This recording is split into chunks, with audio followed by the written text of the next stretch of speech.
The notary kept glancing between the papers in front of her and my brother's face, her polite smile tightening with every second. Her pen hovered mid-air, as if she wasn't sure she should keep writing. "I don't see the education account listed here," she finally said, looking at me. Was this supposed to be part of the settlement today? I could feel my pulse in my ears. That account wasn't just supposed to be part of today. It was the entire reason I agreed to this meeting. "Yes," I said. "The college fund our mother set up for Emma." My older brother shifted in his chair, the swivel creaking. "What account?" His tone was light, but his eyes were flat, like he'd rehearsed this. "I think you're mixing things up. There's no such fund." The air in the notary's office seemed to thin. It smelled faintly of coffee and disinfectant, and the only sound was the low hum of the copier in the back. I searched his face for some crack in the act. Nothing. He crossed his arms, leaned back, and added, "If this is another one of your memory tricks, maybe we should have talked before coming here."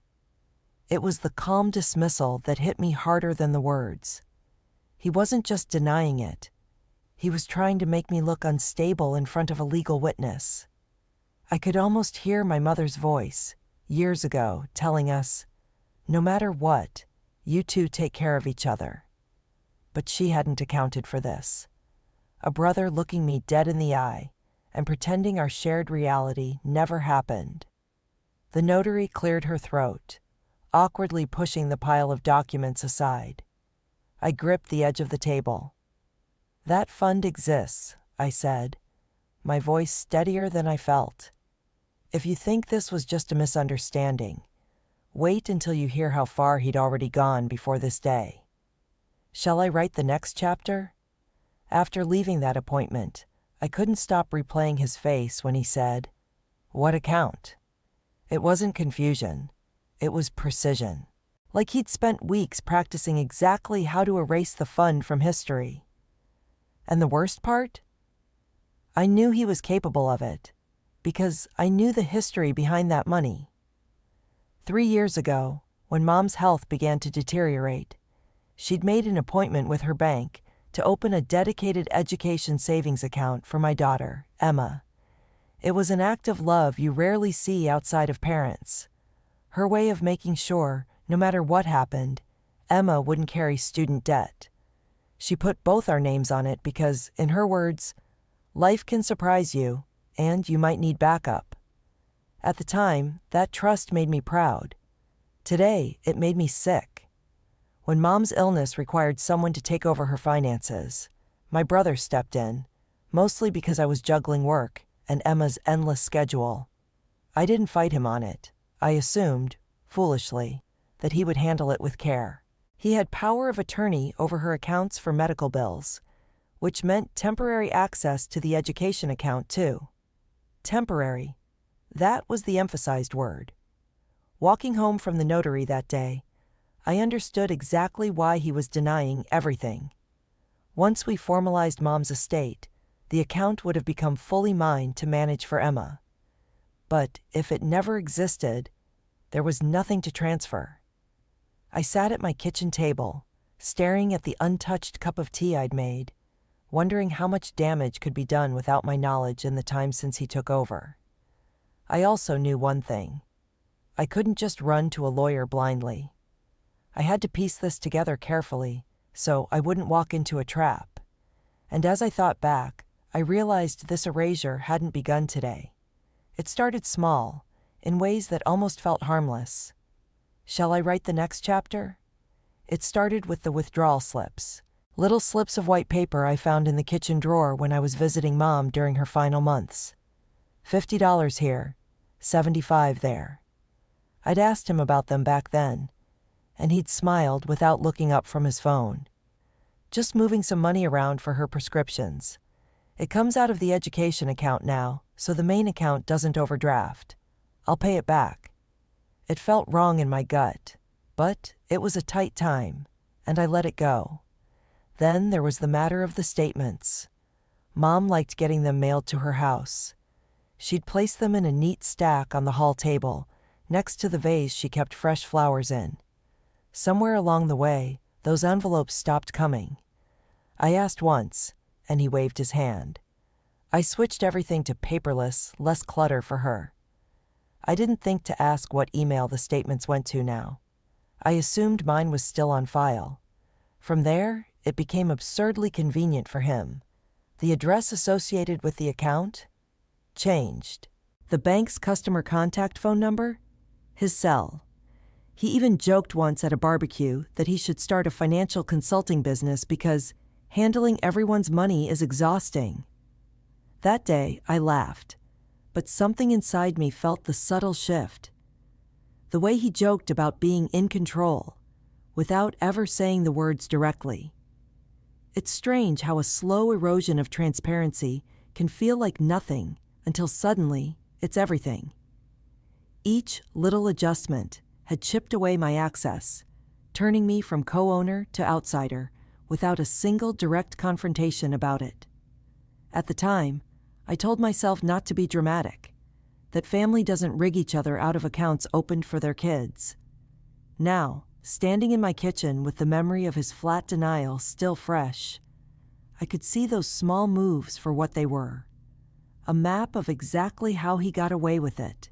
But when I finally tried to question him head-on about the balance, I realized just how quickly he could flip the story to make me the problem. Shall I write the next chapter? When I finally asked him outright, "How much is left in Emma's fund?" he didn't even pause to consider the question. Instead, he gave this little huff of laughter like I'd told a bad joke. "Why are you obsessed with that account?" he said, leaning back in his chair during our Sunday visit. He'd invited me over to talk estate stuff while Mom napped in the next room, but the TV was blaring a football game, and his eyes barely left the screen. "I'm not obsessed," I said. "I just want to know the balance for planning Emma's tuition." "You don't trust me," he shot back. Not a question, but a verdict. Then he pivoted to volume. "Do you have any idea how hard I've been working to keep things afloat? You wouldn't last a week in my position." That was his weapon. Make me sound ungrateful, unstable, or both. He'd already sharpened it in front of the one audience I couldn't control.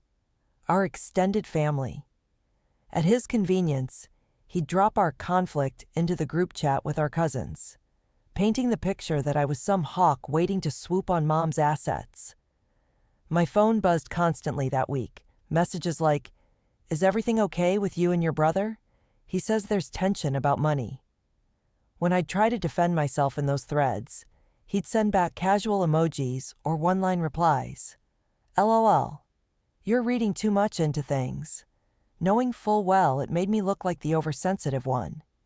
It wasn't just gaslighting, it was public positioning. He was building a narrative brick by brick, ensuring that if I ever questioned him louder, there'd already be an audience primed to see me as a greedy sister trying to squeeze her own family. But what he didn't expect was how quickly that public stage could flip on him, because a few weeks later, he overplayed his hand in front of an audience we both couldn't ignore.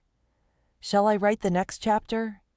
It happened at Aunt Carol's Sunday dinner, the one meal of the month where the entire scattered family actually sat down together. The dining room was thick with the smell of pot roast and rosemary bread, the old chandelier buzzing faintly overhead. I'd been staying carefully quiet, avoiding another money paranoia round. But my brother came in late, already smirking like a cat that had cornered a bird. By the time dessert came out, the conversation drifted to colleges. Aunt Carol's youngest had just been accepted to a state school. That's when he put his fork down, leaned back, and said, just loud enough for every ear in the room, "Some of us will have to be realistic about what college we can afford. Not everyone gets to live off Mom's generosity forever." I froze, spoon halfway to my mouth. The table went weirdly silent except for the clink of someone setting down a wine glass. Then he chuckled and added, "I mean, the college fund everyone keeps talking about? It was barely enough for one semester, if it existed at all. People need to be responsible for their own kids. It was a masterstroke of humiliation, planting the idea that I was clinging to some fantasy money while making me look too dependent to provide for my own daughter. He'd wrapped the jab in a tone so breezy that if I protested, I'd be taking it too seriously. I saw my cousin Beth glance at me with a mix of pity and doubt. In that moment, I understood. He was testing boundaries, seeing how far he could A, diminish the fund's importance publicly, and B, distance me from allies. If nobody at that table believed in the account or its size, recovering it would seem like a selfish crusade. I swallowed hard and forced a tight smile. "Guess we'll see what the actual numbers say when it's time to settle the estate," I said. We locked eyes for a second, and I could tell he caught the word actual as a threat. I spent the whole car ride home gripping the steering wheel, replaying that smirk. That was the night I decided to move beyond words. I'd get the proof on paper. What I didn't know yet was how thoroughly he'd already stripped me out of the official picture. Shall I write the next chapter? 2 days later, I walked into the bank with my driver's license, Mom's death certificate, and every scrap of paperwork I still had with my name on it.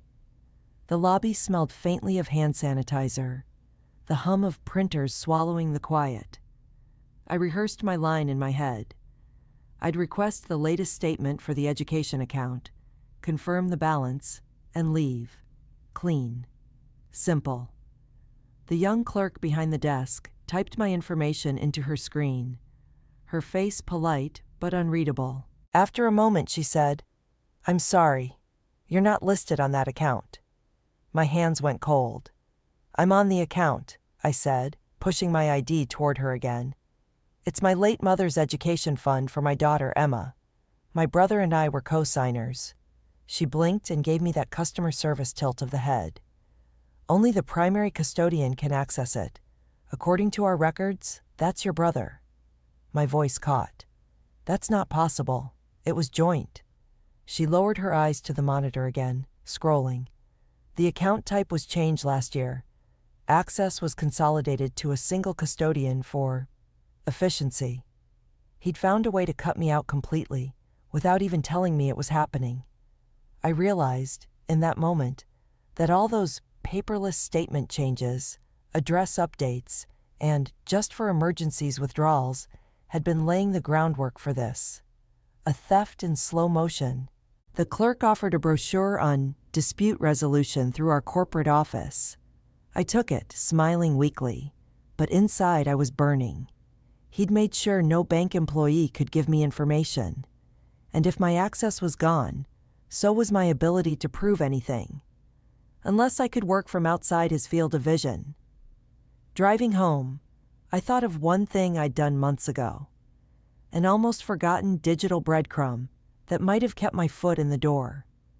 What I couldn't have predicted was just how explosive the trail would become when I finally followed it. Shall I write the next chapter? Months earlier, before Mom passed, I'd quietly set up email alerts for any transaction over a certain amount on that education account. He'd never asked me if such alerts existed. I suppose he assumed I was too trusting, or too distracted to bother. They'd been going to a secondary email I used for school newsletters, the kind of inbox no one else in the family knew about. I barely checked it until that night, after the bank shut me out. I scrolled past months of junk until a subject line froze me in place. Alert, withdrawal of 14,870. The timestamp was 3 weeks after Mom's funeral. My stomach pulled tight. I clicked it open. The transfer had gone to an account number I didn't recognize, not the household checking account he'd been handling for bills. Another alert appeared just to scroll down. Alert. Transfer of 3,200 TAU. Same mysterious destination. Then another for $750. Smaller amounts, but adding up quickly. I printed them all, hands shaking as each page slid out of my old printer. Then I dug up every archived monthly statement still buried in my email from before he switched addresses. There it was, the slow bleed over the last year, timed neatly around when Mom's health declined enough that she couldn't have tracked it herself. For the first time in months, I felt something sharper than despair. Rage with a clean edge. This wasn't mismanagement. It was extraction. And those big transfers? Not even disguised.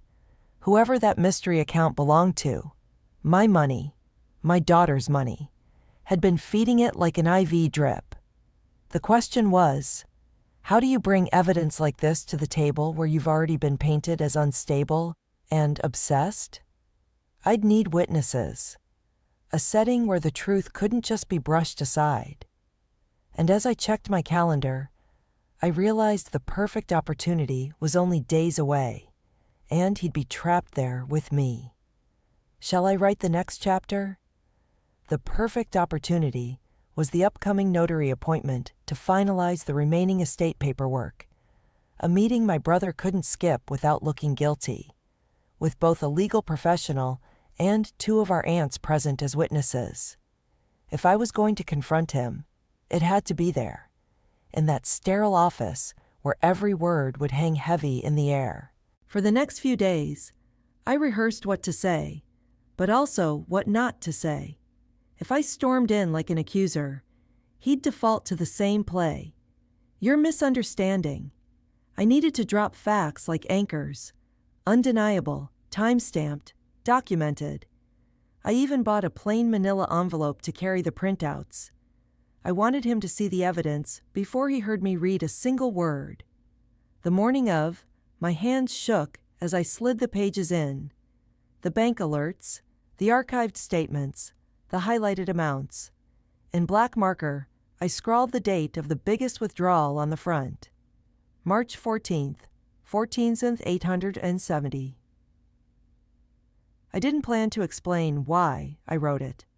I wanted him to sit there and wonder which date I'd chosen, and why. When we got to the notary's office, he wore that same confident lean-back posture he'd used the first time, legs extended, hands laced over his stomach. I could feel my heartbeat in my throat, but I smiled, as if we were just there to get signatures. The notary began her usual preamble. I waited. We moved on to verifying the distribution of smaller assets. Still, I waited. Then, as she reached for the final folder, I slid my envelope onto the table. This, I said, looking directly at him, is the reason I can't move forward until we settle this account. The sound of my own voice was like flint striking metal. Every person in that room looked up at once, and I saw the first flicker of unease cross his face. Shall I write the next chapter? He stared at the envelope like it was something alive. His smirk didn't quite reach his eyes this time, and for a fraction of a second, I caught the tiniest swallow in his throat. I pulled out the first page and set it in the middle of the table, the bank alert for 14,870 zaragoza, neatly printed in bold at the top. This, I said, keeping my tone flat, is a withdrawal from the education account, 3 weeks after Mom's funeral. Destination, an account not tied to her name, my name, or any household expenses. One of our aunts squinted at the paper, adjusting her glasses. 14,000? I didn't think. She stopped herself, eyes darting between us. I laid out the second page. Here's another transfer, $3,200, same destination, and another after that, over $20,000 in total. I didn't give him space to cut in. I have 12 months' worth of similar movement. Not a cent of it went toward Emma's tuition, or even to Mom's care. Finally, he broke. He leaned forward, palms flat against the table. Okay. Just that one word, heavy and sharp. It existed. The fund existed. I moved the money, but... He threw up a hand like he could catch my next breath before it left my mouth. It was a loan. I had debts, bad ones. I was going to pay it back before tuition started. The notary's eyebrows lifted, pen poised midair. A loan from a dedicated education trust? I'm family, he snapped, his voice rising for the first time in weeks. Would you rather I ended up bankrupt? Everything I've done, I've done under pressure you people don't understand. It was the crack I needed. In one sentence, he'd shifted from denial to justification, confirming everything in front of witnesses, and in a setting where those words could, and likely would, be entered into record. But as I glanced around the table, I could see the split forming already. One aunt leaning toward him in sympathy, the other looking at him like she didn't know who he was. I wasn't naive. The fallout from this wouldn't just be financial. What came next would tear the family in two. Shall I write the next chapter? The room didn't empty so much as splinter. Our aunts started whispering to each other in the corner, while the notary quietly typed notes into her file. My brother shoved his chair back so hard it bumped the wall. He wouldn't look at me directly, just kept muttering under his breath about how I'd blindsided him. I gathered my papers slowly, giving him every chance to walk back what he'd said. He didn't. He was too focused on damage control, and I could almost see him mentally dialing through the relatives in his head, deciding who to call first before my version reached them. By the time we stepped outside, the December air slapped me awake. He lit a cigarette, dragging hard, then spoke without turning his head. You think you've won something in there? You've just made it harder for the family to help me. Good luck with your perfect image now. That wasn't about you, I said. It was about Emma. You stole from her. His laugh was short and bitter. You think they're going to side with you when you've put me in legal trouble? When I'm the one who cleared Mom's debts and handled everything else while you... He cut himself off, flicking ash onto the sidewalk. And, just like that, I realized his next move would be to weaponize sympathy. A big enough pity campaign could make him the victim, and me the heartless sibling turning family matters into police matters. Over the next 48 hours, my phone became a war zone. Texts from relatives asking if I could settle it quietly. Others demanding to know if it was true I'd threatened him with court. Each buzz of the phone was another reminder. Exposure within the family was messy, but exposure in a legal system was a different game entirely.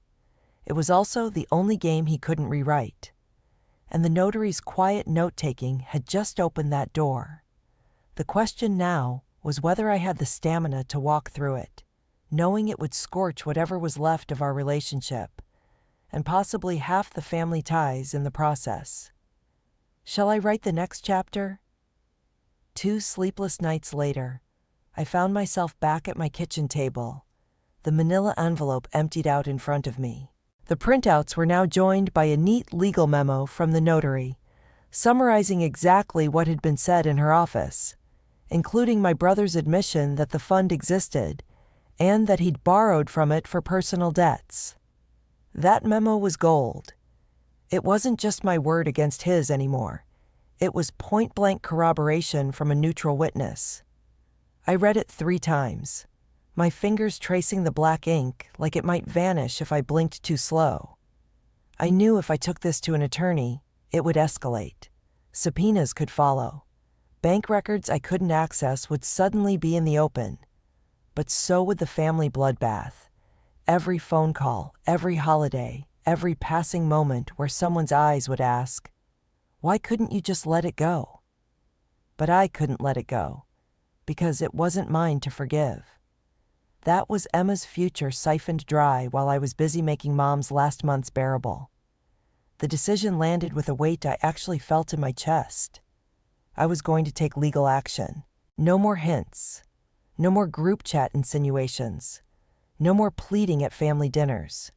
The bank trail would become evidence. The conversations sworn testimony. I made the decision official that afternoon, with a call to a lawyer specializing in misappropriation of dedicated funds. She didn't even let me finish before saying, "If you have written acknowledgement from him, you've cleared the hardest hurdle.